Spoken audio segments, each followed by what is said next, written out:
d'appliquer, d'accommoder le droit justement avec le spécisme ambiant tel qu'on le connaît en France. Toutes les fois on en parlera, ça sera pour défricher un terrain, on ne verra que des contradictions partout, tout le temps. On le voit donc dans la législation, dans le code pénal, dans le code civil en ce moment qui se cherche un petit peu, dans le code rural. Mais pour donner un exemple d'exception et d'incohérence, vous avez le code pénal qui n'est pas si mal fait que ça en France. Là en ce moment, parenthèse, on ne parle que de la législation et non pas de l'application des lois. Hein. Donc ce qui est en vitrine, la législation.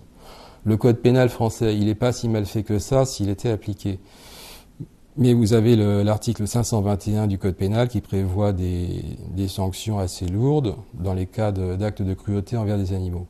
Ça se présente pas mal, il a été un peu relooké en 2006, il prévoit même des actes de cruauté, y compris des actes sexuels avec des animaux. Vous voyez qu'il a été remis à jour quand même, il est presque moderne. Le seul truc qui cloche, c'est qu'il ne tient pas, parce qu'à un moment, il s'arrête d'être cohérent et il dit « oui, mais on ne fera pas ça pour tout le monde. Par exemple, pour la corrida et pour les combats de coqs, on va faire une petite exception. » Voilà. C'est tout à fait à l'image de la législation supposée protéger les animaux qu'on a en France. Donc c'est une règle générale, oui, mais il y a un lobby qui veut qu'il faudra faire une petite exception pour elle. On va retrouver ce genre de choses dans l'élevage, dans les élevages industriels, dans toutes sortes de dérogations, dans les dérogations qu'obtiennent ou qu'arrachent les lobbies chasse, très actifs en France. La législation sera toujours aux prises avec des attaques incessantes sur plus de droits de disposer des animaux, que ce soit dans les loisirs, dans l'élevage, quelquefois aussi dans l'expérimentation. Donc, pour revenir à votre question, là, qu'est-ce qui pourrait mettre un petit peu d'ordre dans la législation? Peut-être prendre le contre-pied justement du spécisme en faisant une loi générale pour la protection des animaux, pas de l'animal, un singulier collectif comme ça, mais des animaux, avec des déclinaisons dans chaque filière, si on peut dire, dans chaque cas. Mais pour l'instant, on voit bien qu'il y a des endroits ou des lieux où les animaux ne sont absolument pas protégés. C'est le cas des animaux sauvages. S'ils sont pas en captivité, s'ils n'ont pas été attrapés, ils sont protégés par rien. Ils sont entièrement à la merci des humains, des chasseurs, des piégeurs.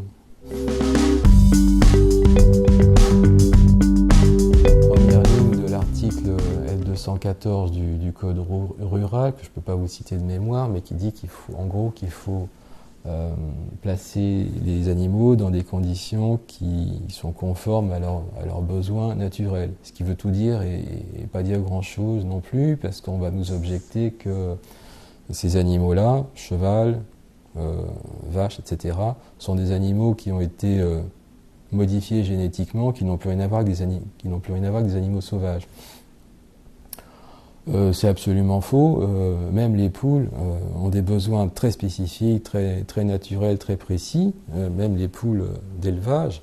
Et on voit très bien ce qui leur fait plaisir quand on s'occupe d'elles, ou ce qui est absolument insupportable.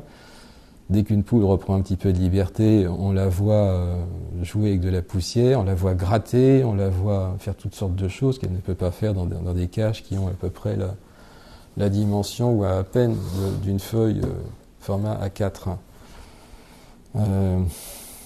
Oui. C'est pareil pour tous les animaux qui sont élevés dans des cages. Alors, les cas les plus extrêmes, on va retrouver ce fameux lapin dont on a passé des vidéos il n'y a pas très longtemps grâce à l'association L214. Ça s'est retrouvé au journal, à des journaux télévisés.